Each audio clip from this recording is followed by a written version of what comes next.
আমারে তুমি মাফ করে দাও। আর বিশ্বাস করো, আমি ওই লম্পটটার কাছ থেকে টাকা নিতে চাই নাই, কিন্তু কি করবো, আমার যে দেয়ালে পিঠ ঠেকে গেছিল।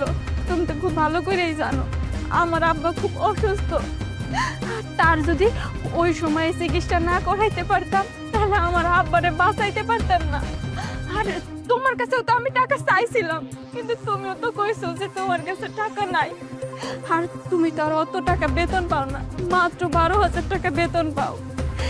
এই টাকা দিয়ে আমাকে সংসারই তো ঠিক মতো চলে না, তুমি আমারে টাকা দিবা কেমনে কত? আর ওইদিকে ভাই যখন আমারে কান্নার কইলো আমারে কিছু টাকা দে বোন, তা নাইলে আব্বারে বাঁচাইতে পারবো না। সেই জন্য আমার বাপের কথা চিন্তা কইরা আমি ওই লম্পটটার ফাঁদে পা দিয়ে ফেলাইছি। বিশেষ করো, আমি তোমার ঠকাইতে চাই নাই, আমারে তুমি মাফ করে দাও, আমারে তুমি মাফ করে দাও। আমি না বুঝতে পারি নাই, আমি তোরা ভালোবাসতাম, কিন্তু আমার এমনি ঠকাইবো।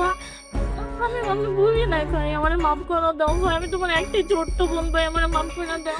চুপ, একদম চুপ। আর একটা কথা কবি না তোরা। তোরা যে অন্যায়গুলো করছস, তোরা যে কাজটা করছস, তোদেরকে সমাজও ক্ষমা করবে না।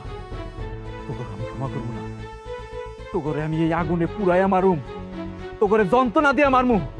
তোরা যে কাজটা করছস, যে অন্যায়টা করছস, তোকে যদি আমি মাফ করি তাহলে এই দেশের মানুষ আমার মাফ করবে না। আর তোকে যদি পুরাই মারি তাহলে তোদের কাছ থেকে অনেক মানুষ শিক্ষা পাবে, অনেক নারীরা শিক্ষা পাবে। যারা তোদের মতো এইরকম লোভী হয়, দুশ্চরিত্র হয়, ওইরকম আমার দুশ্চরিতা বোনও দরকার নাই, আমার দুশ্চরিতা বউও দরকার নাই। তাই তোদেরকে আমি পুরাই মারমু।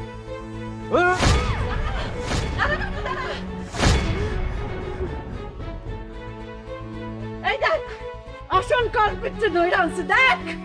মা, ওরও আমি ছাড়ুম না। ওদের যে শাস্তি হইব একই শাস্তি ওদের হইব,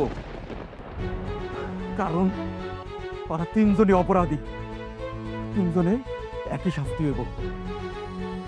আমার বাড়ির মান সমান, তোমার মান সমান, সবকিছু ধুলার সাথে মিশাই দিছে ওরা। এই কাজটা কেমনে করলো? ওদের বিবেকে একটু বাধা দিল না মা? আমি এত সুন্দর করে আমার সাজানো সংসারটারে সাজাইছিলাম, বোন রে আদর কইরা যত্ন কইরা রাইখা দিছিলাম, তাড়াতাড়ি বিয়া দি নাই।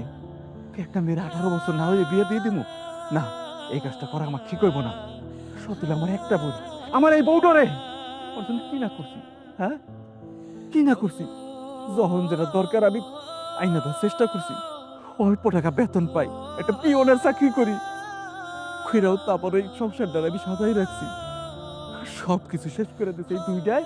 আর এই কুলঙ্গার, এই কুলঙ্গারের এমন ভাবে শিক্ষা দিমু যেন ওর মতো নরপিশাচ আর একটাও এই পৃথিবীতে জন্ম না নেয়। আর জন্ম যদি নেও, তার আজকের এই ঘটনা যেন উদাহরণ হইয়া থাকে। আমি আগে তাহলে ওরই মারু। না বাবা না, তুই নিজের হাতে শাস্তি দিবি না, শাস্তি দিব আইন। তুই কেন নিজের হাতে আইন তুলে নিবি? আর তুই যে আইন তুলে নিবি তুই তো জেলে যাবি। আর ওই যে ওদের পেটে দুইটা বাচ্চা, ওই বাচ্চার কি দোষ? ওরা তো পৃথিবীতে আসেই নাই, ওরা তো জানেই না। তুই তুই এই কাজ করতে পারস না। ওদের ওদের তুলে দে আইনের হাতে। মা, আমি ঠিক আছে, আমি আইনের হাতে তুইলা দিলাম। এই যে পৃথিবীতে দুইটা বাচ্চা হইতাছে, এই বাচ্চা দুইটার কি হইব? কি পরিচয় বড় হইব কও? হ্যাঁ, পরিচয় দিতে পারবো? হ্যাঁ, একটা ছিল আমার বউ, পরকিয়া কইরা তার সাথে পেট বাজাইছে। আর এই যে আমার বোনটা, বুঝলাম এই বোনটাও যদি ওর সাথে যদি সংসার করতো তাহলে কথা ছিল। এটা তো একটা লম্পট, ভালো না। 2 দিন পর পর এক একটা মায়ের সাথে শুইব আর সর্বনাশ করব। বাবা বাবা যা করবো আইন করব, তুই এসব নিয়ে মাথা ঘামাইস না। আইনের হাতে তুইলা দে, দেখ সব ঠিক হয়ে যাবো।